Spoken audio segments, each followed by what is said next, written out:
अस्सलाम वालेकुम। ये हमारे खीर साहब हैं जी, माशाल्लाह इनकी उम्र इस वक्त 80 साल से ऊपर है, लेकिन माशाल्लाह सेहतमंद है। आप देख रहे हैं बगैर किसी सहारे से चलते हैं और दिन को तकरीबन 3-4 किलोमीटर इनका सफ़र होता है और पूरे बाज़ार में ये खुद ही चलते फिरते हैं।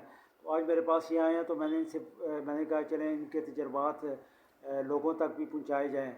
माशाल्लाह पंजाबी में बात करते हैं, बड़ी अच्छी बातें करते हैं और बड़ी तजर्बे वाली बातें करते हैं, क्योंकि इनका जो तरीका इलाज है वो खुराक के ज़रिए है। अस्सलाम वालेकुम जी। करूँ?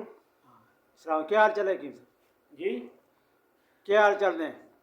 मैं तो सुबह के टाइम लसन खाना, देसी लसन, ठीक है, और ये 3-4 पोथियाँ खा लेना, खा के उत्ते पानी का गिलास पी लेना। ठीक है, फिर 8-9 बजे 10 बजे 3 लौंग खाना। माशाल्लाह। फिर मैं 11-12 बजे 5-7 कालियाँ मिर्चां खानियाँ। फिर रोटी के नाल मैं थोड़ा जहा अदरक खाना है, छिलके वाला, अच्छा, छिलके समेत है, अच्छा छिलका नहीं उतारता। अच्छा, तो अल्लाह ताला ने मेरे से बड़ा करम किया होया है। मैं भी अपने यारां दोस्तों में यही कहना कि इन्हां चीज़ों को अपनाओ। हाँ जी, लेकिन दवाई भी बड़ी जरूरी होंगी है, लेकिन ये जड़ियाँ चीज़ां ने लसन होया, अदरक होया, हाँ जी, तो लौंग होए, फिर उस तो बाद काली मिर्च हुई, इंसान वास्ते बड़ियां सेहतमंद चीज़ां ने, ताकत वाली चीज़ां ने।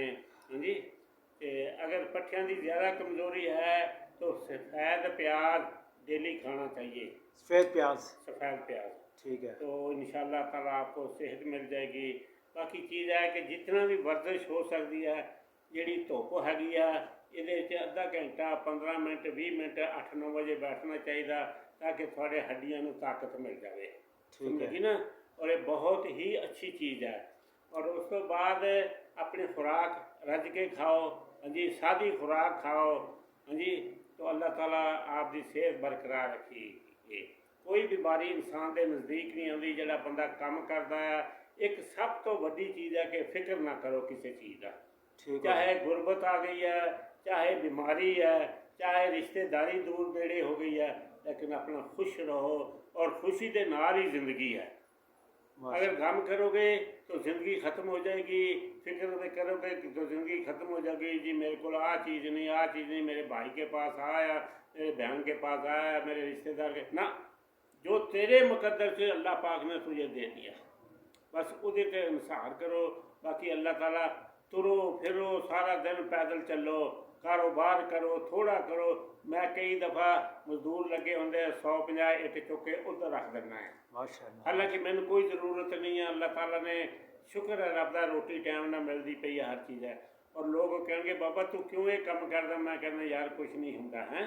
सुबह के टाइम 9-10 बजे इतों एक इट चुकी, उत्ते रखती, फिर दूसरी इट चुकी, फिर तीसरी इट चुकी, इस तरह 100 के करीब इट्टां चुक लेना। ताकि बस मैंने शुगर हुई भी तकरीबन 40 साल हो गए आ, और ब्लड प्रेशर भी है। पहले मैंने यूरिक एसिड बड़ा सीगा, वो बस फिर मैंने है ना लौंगा ने सारा खत्म कर दिता मेरा। तो हुण भी अल्लाह ताला की मेहरबानी है, बिल्कुल देखता भी है, तुरदा फिरदा भी है। बहरहाल सैर करने के खुश रहने ही जिंदगी है, ये ना जिंदगी है। टाइम सिर रोटी खाओ, टाइम सिर पानी पियो, जितना तुसी पानी पियोगे उन्नी थोड़ी सेहत ज़्यादा होएगी। ज़्यादा पानी पीना है। हाँ, ज़्यादा पानी पीना। ठीक है, तो रोटी बेशक ज़रा थोड़ी भी खा लो, कोई फर्क नहीं पैंदा, लेकिन पानी कसरत ना पियो। ये अल्लाह पाक ने थोड़ा दुध दिता है, दुध पियो, जो कोई होर चीज़ है तो, लेकिन ज़्यादा नमक मिठियाँ चीज़ां इन्हां ते थोड़ा जहा परहेज करो। अल्लाह ताला ठीक, माशाल्लाह, बहुत अच्छे, बहुत अच्छे, बहुत अच्छे, माशा।